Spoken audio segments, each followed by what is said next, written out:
மக்கள் வணக்கம். மீண்டும் இந்த ஆலயம் நிகழ்ச்சிக்கு உங்கள் அனைவரையும் வரவேற்பதில் மிக்க மகிழ்ச்சி. பண்டைய தமிழ் மன்னர்களும் ஆசாரியர்களும் எடுப்பித்த ஆலயங்கள் தமிழ் மக்களின் நாகரிகங்களையும் கலை உணர்வுகளையும் இன்றும் உலகிற்கு எடுத்துக்காட்டி கொண்டிருக்கின்றன.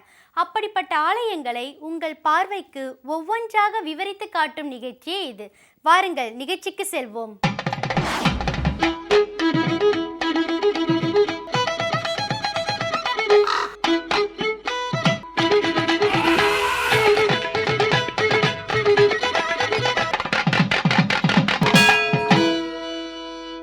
தமிழகத்தின் வரலாற்றை கோவில்களில் தான் அறிந்து கொள்ள முடியும். 1000 ஆண்டுகளுக்கு முன் எழுந்த கோவில்கள் பல இன்றும் கம்பீரமாக வரலாற்றின் சான்றாக திகழ்ந்து கொண்டிருக்கிறது. அப்படிப்பட்ட கோவில்தான் இது.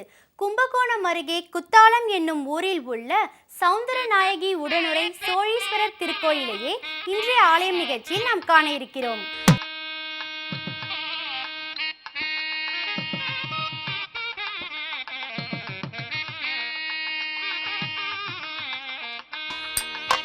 மயிலாடுதுறையிலிருந்து கும்பகோணம் செல்லும் நெடுஞ்சாலையில் குத்தாலம் என்னும் ஊர் உள்ளது.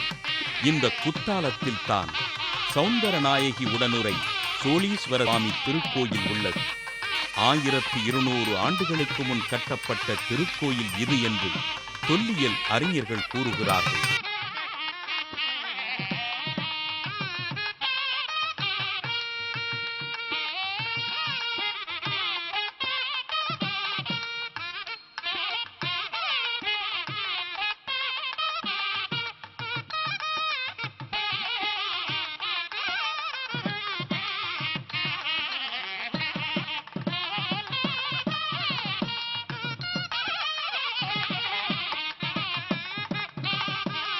சைவ ஆகமத்தின்படி கட்டப்பட்டுள்ள இந்த திருக்கோயிலில் மூலவராக வீற்றிருக்கும் சுவாமியின் பெயர் சோழீஸ்வரர்.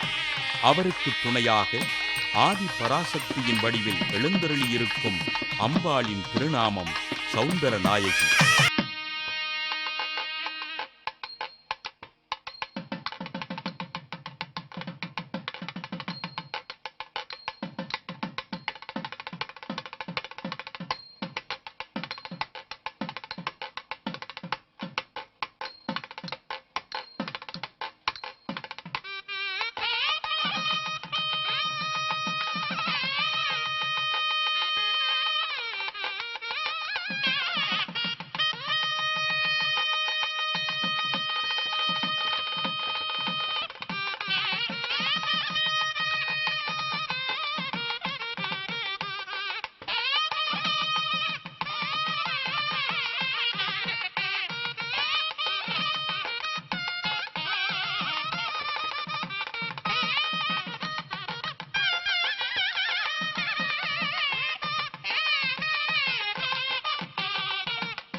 சோழீஸ்வரர் திருக்கோயிலில் பரிமள சுகந்த நாயகி மற்றும் சௌந்தர நாயகி என 2 அம்பாள் இருக்கிறார்கள்.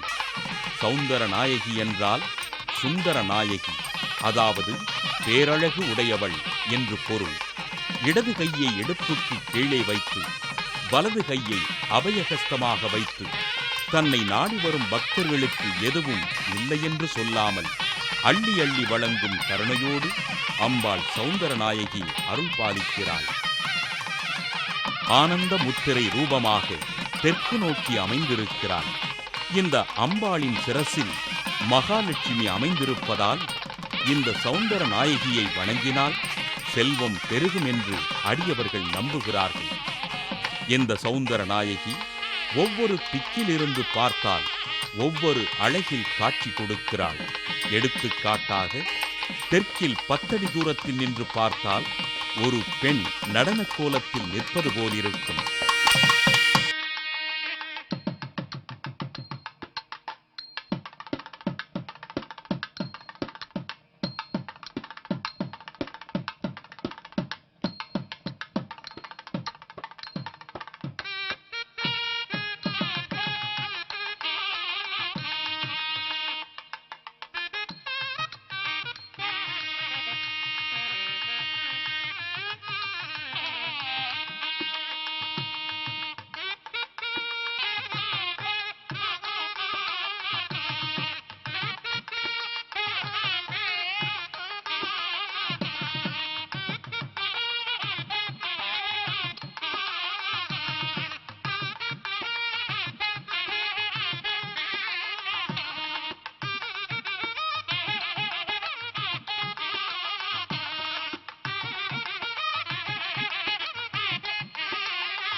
ஈசனுக்கு 5 முகங்கள்.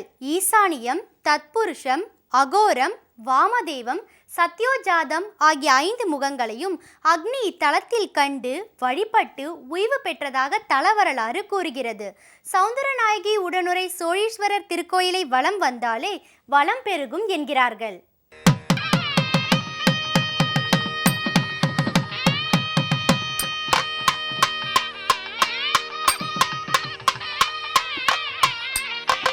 இந்த திருக்கோயிலின் தல வரலாற்றுப்படி அக்கினி இந்த சோழீஸ்வரரையும் சௌந்தர நாயகியையும் வழிபட்டு பேர் பெற்றதாகவும், அதனால் இங்கே வந்து இறைவனையும் இறைவியையும் வழிபட்டால் தோல் நோய்கள் மற்றும் வெப்ப நோய்கள் நீங்கும் என்றும் கூறுகிறார்கள். இந்த கோவிலோட சிறப்பான அம்சங்கள், சிறப்பான அந்த சனீஸ்வர பகவான் தான் விசேஷம். இவருடைய பெயர் பாதாள சனீஸ்வரர். பாதாளத்தில் இருந்து ஸ்வயம்பா தோன்றியதுனால பாதாள சனிங்கிற பெயர் உண்டு. இந்த பாதாள சனியாகப்பட்டவர் நின்ற கோலம், கை கூப்பிய வண்ணம், கைக்குள் அமிர்த கலசம் இருப்பதால் இவர் பொங்கு சனீஸ்வரர் என்ற பெயர் எடுத்து விளங்குகிறார். ஒரு நாள் ஆலயத்துக்கு நலன் மகாராஜா வரார். வரும்போது 4 ரிஷிகள் தவம் பண்ணுறாங்க. இவ்வாலயத்துக்கு வரும்போது 4 ரிஷிகள் தவம் பண்ணுற வேளையில் நாம் அந்த தவத்தை கலைக்க வேண்டாம் என்ற நோக்கத்தில் நலன் மகாராஜா உள்ள சுவாமியை தரிசனம் பண்ண வரார். பரிவார தெய்வங்களை தரிசனம் பண்ணுறார். அம்பாளை சேவிக்கிறார். எல்லாமே சேவிச்சுட்டு சனீஸ்வர பகவான்கிட்ட வரார். சனீஸ்வரன்ட்ட கேட்குறார், 7.5 ஆண்டுகள் எனக்கு நிறைவு பெற்றும் இந்த இன்னல் தேரலைய பகவானே, எப்போ எனக்கு இன்பம் கிடைக்கும் அப்படின்னு கேட்குறார்.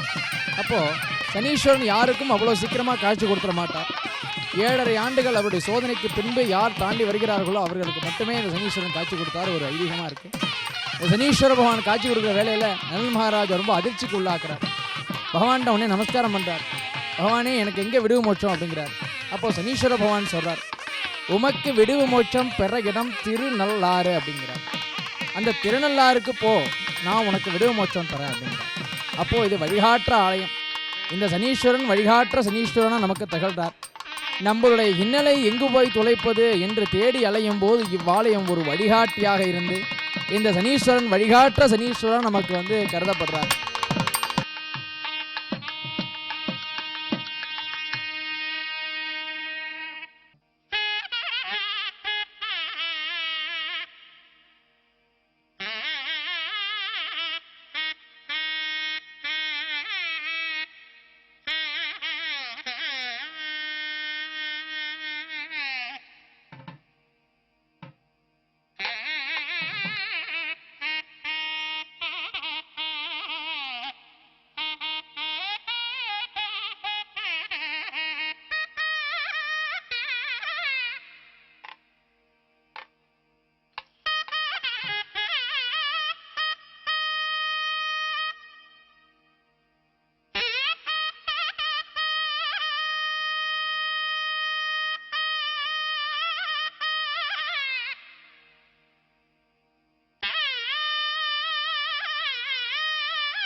ஆலய நிகழ்ச்சியின் அடுத்த பகுதியாக வருகிறது திருப்புகழ். நாளும் ஒரு திருப்புகழை கேட்பது நலமாக இருக்கிறது இல்லையா? நன்மைகள் எல்லாம் தரும் திருப்புகழிலிருந்து இதோ ஒரு மந்திர பாடல் உங்களுக்காக. எல்லோரும் இன்புற்றிருக்க நினைப்பதுவே அல்லாமல் வேறொன்று அறியேன் பராபரமே. சாதாரணமாக கோவில்களுக்கெல்லாம் நாம் போகும்பொழுது இறைவனிடம் ஒரு கேள்வி கேட்போம். என்னாச்சுன்னு தரலப்பா, இந்த சாமிக்கு கண்ணே கிடையாது, எங்க சிவன் கோவில் நின்று கொண்டு சொல்லி கொண்டிருப்போம். ஏன்னா அந்த சுவாமிக்கு தான் 4வது கண் இருக்கு. இன்னும் சில இடங்கள்ல கேட்போம், இவ்வளவு கத்தரனே உன் காதுல உழுவவே உழலியான்னு கேட்போமே.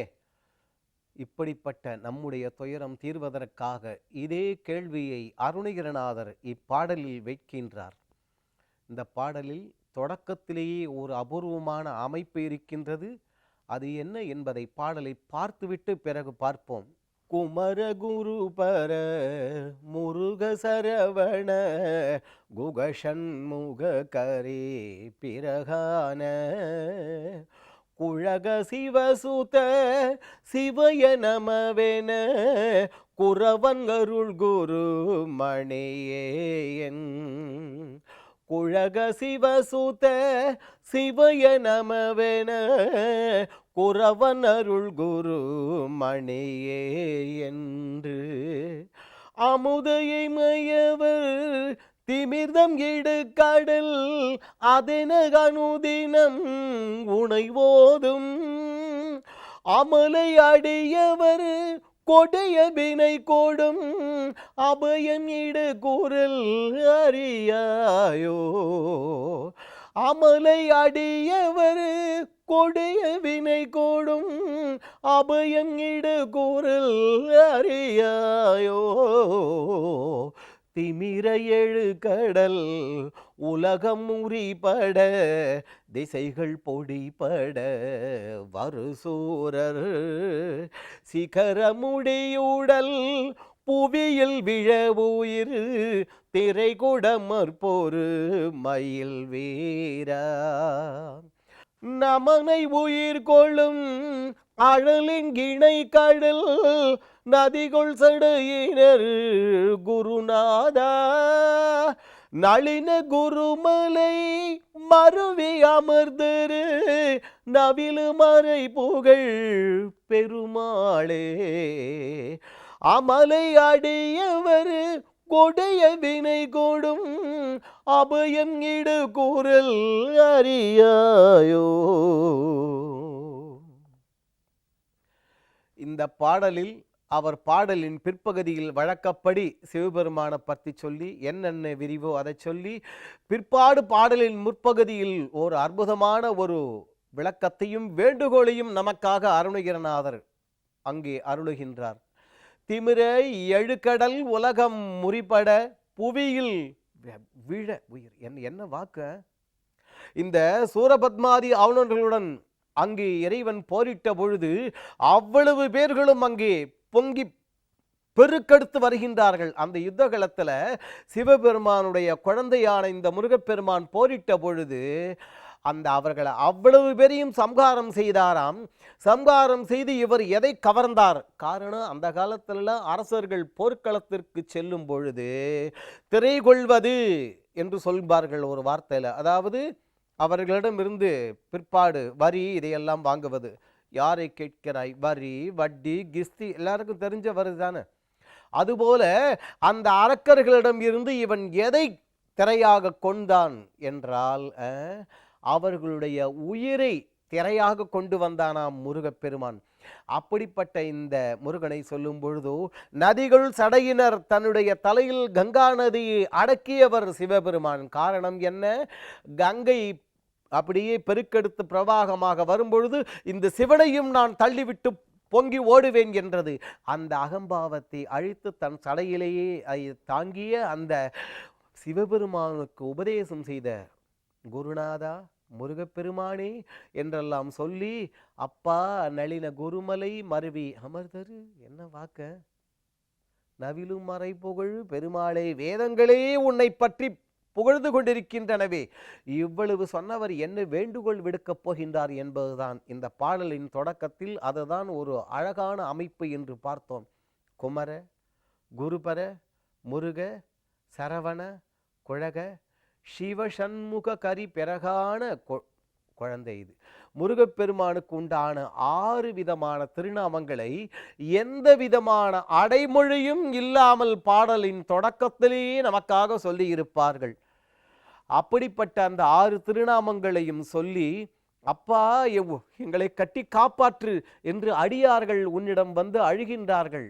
இன்னும் சொல்லப்போனால் திசைகள் 8 6 என்றும் சொல்லப்படுவது உண்டு. 4 திசைகள் மேல் கீழ் என்றும் சொல்லுவார்கள். அந்த 6 திசைகளிலும் எந்த விதமான துயரங்களும் தொல்லைகளும் வந்து எங்களை தாக்கக்கூடாது, எங்களை கட்டி காப்பாற்று ஆறுமுக வள்ளலே என்று அவர்கள் எவ்வாறு அழுகிறார்களாம். அந்த இடத்துல இமையவர் என்று ஒரு வார்த்தையை அருணகிரிநாதர் உபயோகப்படுத்தி இருக்கிறார். தேவர்கள் என்பார். ஏன் அந்த வார்த்தையை சொல்லல? எமையவர் என்று ஏன் சொல்ல வேண்டும்? எமையவர் என்கின்ற வார்த்தைக்கே பொருள் இப்படி இப்படி இமைக்காதவர்கள் என்பது பொருள். அதை இந்த இடத்துல சொல்கின்றார். அந்த இமையவர்கள் எப்படி கண்ணை இமைக்காமல் இருக்கிறார்களோ அப்படி இந்த அடியார்கள் கடல் அப்படியே பொங்கி பெருக்கெடுத்து ஓலமிடுகின்றதல்லவா, அப்படி இந்த அடியார்கள் கண்களை இமைக்காமல் கடல் ஓலமிடுவதைப் போல அப்பா எங்களை கட்டி காப்பாற்று என்று அழுது தொழுது புலம்புகின்றார்கள். அந்த குரல் உன் செவிகளில் விழவில்லையா? கட்டி காப்பாற்ற வேண்டாமா என்கின்றார். இமையவர் ஏன் சொல்லணும்? இமைக்காதவர்கள் கண்ணை இமைக்காமல் அடியார்கள் இங்கே புலம்புகின்றார்கள் என்று சொல்ல காரணம் ஔவையாரிடம் ஔவையாரிடம் செல்ல வேண்டும். ஔவையார் அங்கே முருகப்பெருமானிடம் ஒரு மாடு மேய்க்கும் சிறுவனாக ஆடு மேய்க்கும் சிறுவனாக வந்து தோற்றபொழுது அங்கே ஈரிருவு துஞ்சா எது கண்.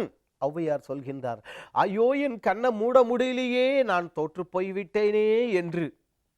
காரணம் மிகவும் துயரத்திலேயோ கொடூரமான அந்த துக்கத்திலே இருந்தால் கண்கள் இமைக்காது. அதனால தான் எமையவர் என்று அங்கே போட்டு கண்ணை இமைக்காமல் கடல் பெருக்கெடுத்து ஓலமிடுவதைப் போல எல்லோரும் காப்பாற்று காப்பாற்று அபயம் இடு குரல் என்று அழுகின்றார்களே, அது உன் செவிகளில் விழவில்லையா? முருகா, ஆறுமுக வள்ளலே, எங்களை கட்டி காப்பாற்ற வேண்டாமா என்று அங்கே அருணகிரிநாதர் வேண்டுகின்றார். நாமும் இதையே சொல்லி இதே பாடலையே பாடி ஆறுமுகனே, 6 திசைகளிலும் இருந்தும் எந்த விதமான தொல்லைகளும் துயரங்களும் எங்களை தாக்கி இன்னும் அழுத்தாமல் எங்களை கட்டி காப்பாற்று என்று ஓலமிடுகின்றோமே, உன் செவிகளில் விழவில்லையா? உன் செவிகளில் விழவில்லையா? எங்களை கட்டி காப்பாற்று, அருள் செய் என்று வேண்டுவோம். அவனும் அருளுவான். சரி நேயர்களே, இன்றைய நிகழ்ச்சியில் இடம்பெற்ற கருத்துக்களும் காட்சிகளும் உங்களுக்கு பயனுள்ளதாக இருந்திருக்கும் என்று நம்புகிறோம். இந்நிகழ்ச்சி குறித்த உங்கள் கருத்துக்களை எங்களுக்கு தெரியப்படுத்துங்கள். மீண்டும் வேறொரு ஆலயம் நிகழ்ச்சியில் உங்களை சந்திக்கும் வரை உங்களிடமிருந்து விடை பெறுவது சரண்யா. நன்றி, வணக்கம்.